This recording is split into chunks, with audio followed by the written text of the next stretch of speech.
বিয়ে উপলক্ষে পার্টির আয়োজন, গান বাজনার পাশাপাশি পার্টিতে টাকা উড়াচ্ছেন কেউ কেউ। যাকে ঘিরে অর্থাৎ যার বিয়েকে কেন্দ্র করে এই পার্টির আয়োজন, তার নাম ডন ফ্রাঙ্কি, নাইজেরিয়ান নাগরিক তিনি। ডন ফ্রাঙ্কির আরেকটি পরিচয় আছে, তিনি বাংলাদেশে অবস্থানরত নাইজেরিয়ান নাগরিকদের সংগঠনের সভাপতি। আরও একটি পরিচয় আছে তার, তিনি একটি আন্তর্জাতিক মাদক চোরাচালান চক্রের গডফাদার।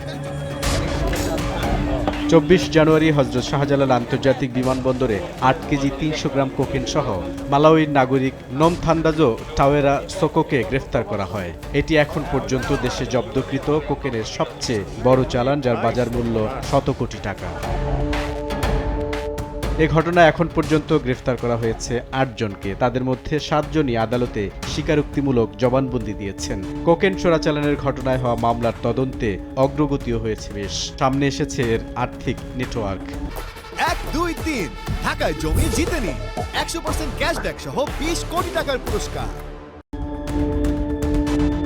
ডন ফ্রাঙ্কি নাইজেরিয়ান মাদক চক্রটির মূল হোতা। ঢাকার বেসরকারি ব্র্যাক বিশ্ববিদ্যালয়ের অণুজীব বিজ্ঞান বিভাগের শিক্ষার্থী চিদারা তার অন্যতম সহযোগী। বর্তমানে নাইজেরিয়ায় অবস্থানরত ফ্রাঙ্কি সেখানকার মুদ্রা নাইরা তুলে দিতেন চিদারার মা ক্যারোলিনা ওকোরি এবং প্রেমিকা মনিকার কাছে। মনিকা একজন বাইন্যান্স ডিলার, তিনি সেই মুদ্রা ক্রিপ্টোকারেন্সিতে বদলে চিদারার বাইন্যান্স ওয়ালেটে পাঠাতেন।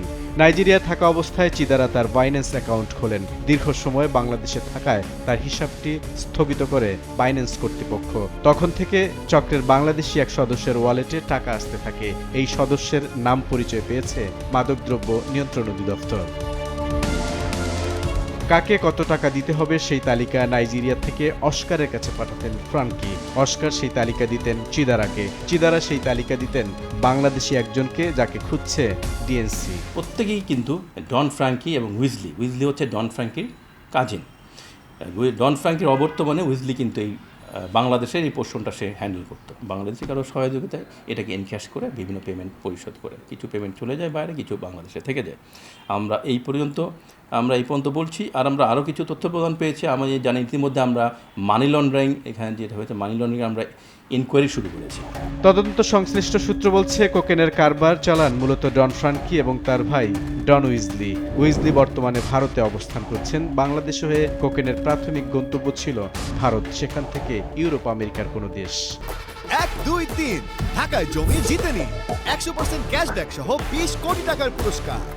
দে are trying to create a market in Bangladesh, যেহেতু বাংলাদেশের বড় মার্কেট। তো সেই ক্ষেত্রে কিছু কিছু কোকেনের আমরা 1 পুড়িয়া 2 পুড়িয়া করে আমরা ধরতে পারি। দ্যাট মিনস বাংলাদেশের কোকেনের কিছু চাহিদা হচ্ছে, একটা হাই লেভেল সোসাইটিতে এটা ব্যবহার করে, যেহেতু এটা অনেক কস্টলি আইটেম। তো এই 8.5 কেজি বাংলাদেশে খাবার মতো কিংবা কনজিউম করার মতো লোক বাংলাদেশে নেই। আপনি দেখবেন না, মামলা কিন্তু 2টা হয়েছে। 8.5 কেজির মধ্যে 200 গ্রাম কিন্তু তানজানিয়ার নাগরিক যে মোহাম্মদ আলী, সে কিন্তু তার নিজের কাছে রেখে দিয়েছিল।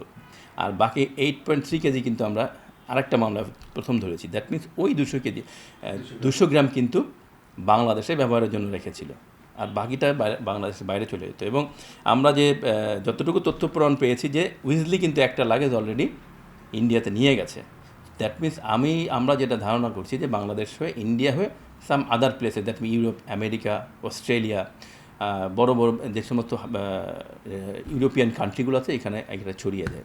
ডিএনসি বলছে ফ্রাঙ্কির মাদক চক্র এর আগেও বাংলাদেশ হয়ে ইউরোপ আমেরিকায় কোকেন পাচার করেছে, এমন তথ্য তদন্তে বেরিয়ে এসেছে।